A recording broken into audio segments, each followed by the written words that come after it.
Good evening, and welcome to Night Gallery. Thank you, Rod.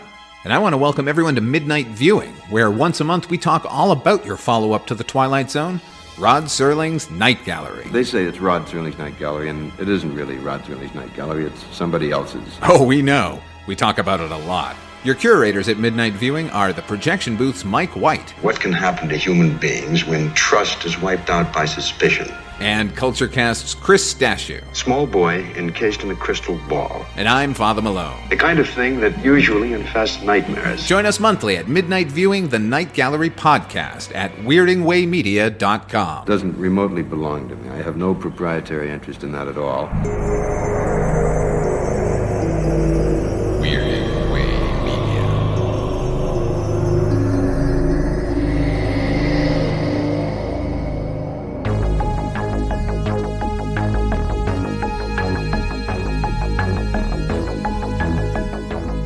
Weirding Way Media presents Astounding Tales of the Public Domain with Father Malone.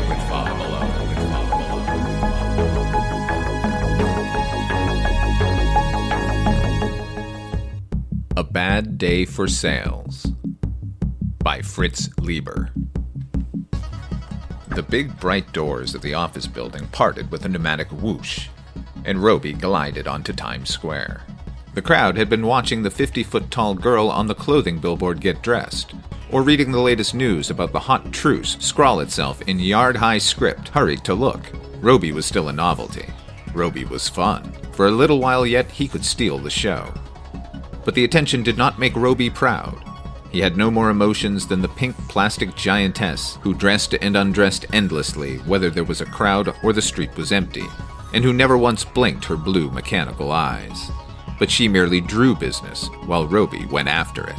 For Roby was the logical conclusion of the development of vending machines. All the earlier ones had stood at one place, on a floor or hanging on a wall, and blankly delivered merchandise in return for coins, whereas Roby searched for customers. He was the demonstration model of a line of sales robots to be manufactured by Schuler vending machines, provided the public invested enough in stocks to give the company capital to go into mass production. The publicity Roby drew stimulated investments handsomely. It was amusing to see the TV and newspaper coverage of Roby selling, but not a fraction as much fun as being approached personally by him. Those who were usually bought anywhere from 1 to 500 shares, if they had any money and foresight enough to see that sales robots would eventually be on every street and highway in the country. Roby radared the crowd, found that it had surrounded him solidly, and stopped. With a carefully built-in sense of timing, he waited for the tension and expectation to mount before he began talking. "Say, Ma, he doesn't look like a robot at all," a child said. "He looks like a turtle." Which was not completely inaccurate. The lower part of Roby's body was a metal hemisphere hemmed with sponge rubber and not quite touching the sidewalk. The upper was a metal box with black holes in it. The box could swivel and duck. A chromium-bright hoop skirt with a turret on top. "Reminds me too much of the Little Joe Paratanks," a legless veteran of the Persian War muttered, and rapidly rolled himself away on wheels rather like Roby's. His departure made it easier for some of those who knew about Roby to open a path in the crowd. Roby headed straight for the gap. The crowd whooped.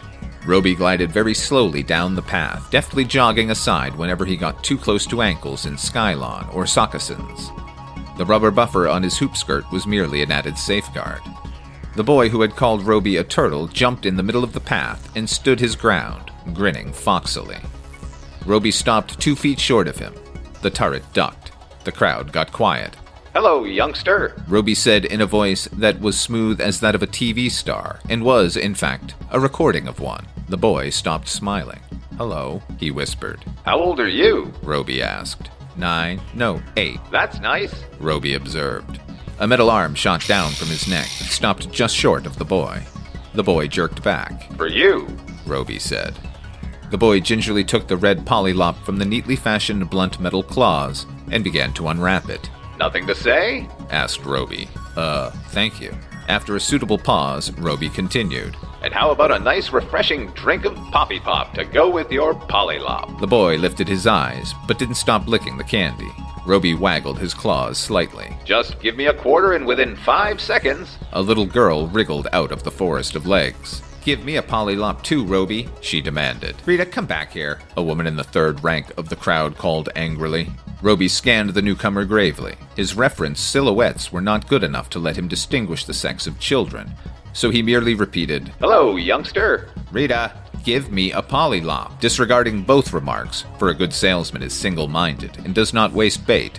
Roby said winningly, "I'll bet you read Junior Space Killers. Now I have here..." I'm a girl." He got a pollylop. At the word girl, Roby broke off. Rather ponderously, he said, "I'll bet you read G.G. Jones, Space Stripper. Now I have here the latest issue of that thrilling comic, not yet in the stationary vending machines. Just give me 50 cents and within 5... "Please let me through. I'm her mother." A young woman in the front rank drawled over her powder-sprayed shoulder, "I'll get her for you," and slithered out on 6-inch platform shoes. "Run away, children," she said nonchalantly. Lifting her arms behind her head, she pirouetted slowly before Roby, to show how much she did for her bolero half-jacket and her form-fitting slacks that melted into skylon just above the knees. The little girl glared at her. She ended the pirouette in profile. At this age level, Roby's reference silhouettes permitted him to distinguish sex, though with occasional amusing and embarrassing miscalls. He whistled admiringly. The crowd cheered. Someone remarked critically to a friend, "It would go over better if he was built more like a real robot. You know? Like a man." The friend shook his head. "This way it's subtler." No one in the crowd was watching the news script overhead as it scribbled, "Ice pack for hot truce? Vanadin hints Russ may yield on Pakistan." Roby was saying, "In the savage new glamour tint we have christened Mars Blood, complete with spray applicator and fit-all finger stalls that mask each finger completely except for the nail. Just give me $5. Uncrumpled bills may be fed into the revolving rollers you see beside my arm, and within 5 seconds..." "No thanks, Roby," the young woman yawned. "Remember," Roby persisted, "for 3 more weeks, seductivizing Mars Blood will be unobtainable from any other robot or human vendor." "No thanks." Roby scanned the crowd resourcefully. "Is there any gentleman here?" He began just as a woman elbowed her way through the front rank. "I told you to come back," she snapped at the little girl. "But I didn't get my pollylop." "Who would care to..." "Rita, Roby cheated. Ow!" Meanwhile, the young woman in the half-bolero had scanned the nearby gentleman on her own. Deciding that there was less than a 50% chance of any of them accepting the proposition Roby seemed about to make, she took advantage of the scuffle to slither gracefully back into the ranks. Once again, the path was clear before Roby. He paused, however, for a brief recapitulation of the more magical properties of Mars Blood, including a telling phrase about the passionate claws of a Martian sunrise. But no one bought. It wasn't quite time. Soon enough, silver coins would be clinking, bills going through the rollers faster than laundry, and 500 people struggling for the privilege of having their money taken away from them by America's first mobile sales robot. But there were still some tricks that Roby had to do free, and one certainly should enjoy those before starting the more expensive fun. So Roby moved on until he reached the curb. The variation in level was instantly sensed by his underscanners. He stopped. His head began to swivel. The crowd watched in eager silence. This was Roby's best trick. Roby's head stopped swiveling. His scanners had found the traffic light. It was green. Roby edged forward. But then the light turned red. Roby stopped again, still on the curb. The crowd softly ahed its delight. It was wonderful to be alive and watching Roby on such an exciting day. Alive and amused in the fresh, weather-controlled air between the lines of bright skyscrapers with their winking windows and under a sky so blue you could almost call it dark. But way, way up, where the crowd could not see, the sky was darker still. Purple dark with stars showing. And in that purple dark, a silver-green something, the color of a bud, plunged down at better than 3 miles a second. The silver-green was a newly developed paint that foiled radar. Roby was saying, "While we wait for the light, there's time for you youngsters to enjoy a nice, refreshing Poppy Pop. Or for you adults, only those over 5 feet tall are eligible to buy, to enjoy an exciting Poppy Pop Fizz. Just give me a quarter, or in the case of adults, $1 and a quarter. I'm licensed to dispense intoxicating liquors, and within 5 seconds..." But that was not cutting it quite fine enough. Just 3 seconds later, The silver-green bud bloomed above Manhattan into a globular orange flower.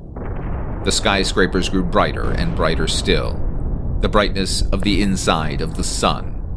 The windows winked blossoming white fire flowers. The crowd around Roby bloomed too. Their clothes puffed into petals of flame. Their heads of hair were torches. The orange flower grew, stem and blossom. The blast came. The winking windows shattered tier by tier, became black holes. The walls bent, rocked, cracked. A stony dandruff flaked from their cornices. The flaming flowers on the sidewalk were all leveled at once. Roby was shoved 10 feet. His metal hoop skirt dimpled, regained its shape. The blast ended. The orange flower, grown vast, vanished overhead on its huge magic beanstalk. It grew dark and very still.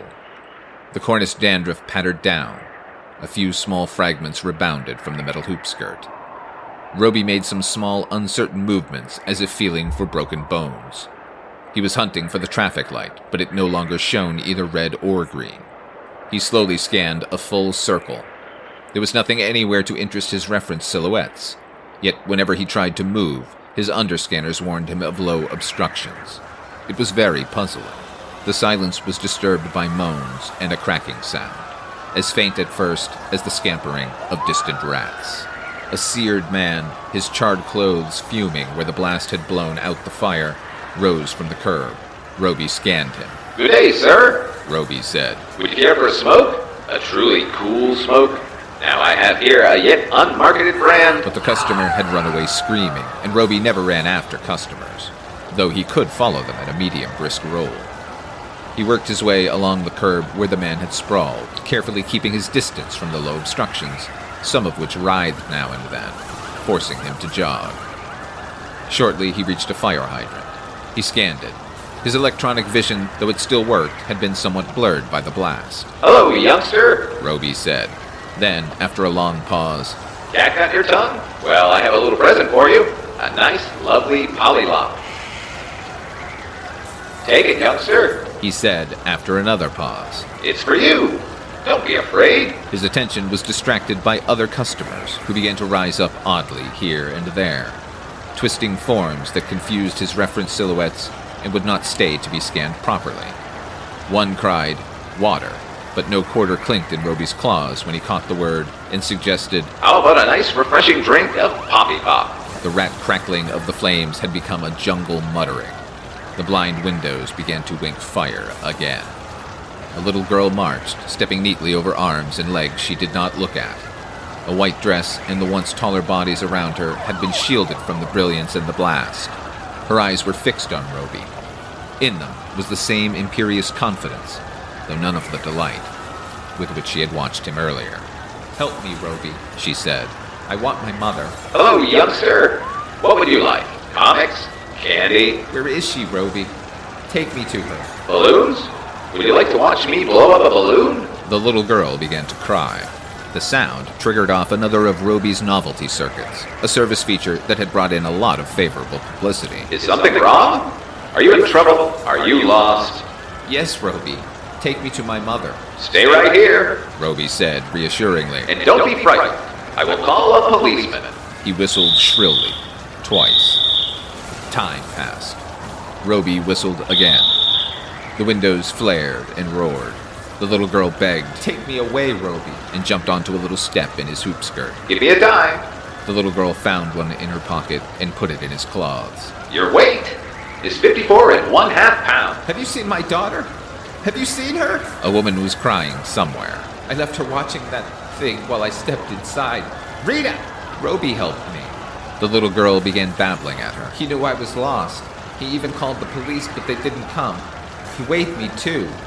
Didn't you, Roby?" But Roby had gone off to peddle Poppy Pop to the members of a rescue squad which had just come around the corner, more robot-like in their asbestos suits than he in his metal skin.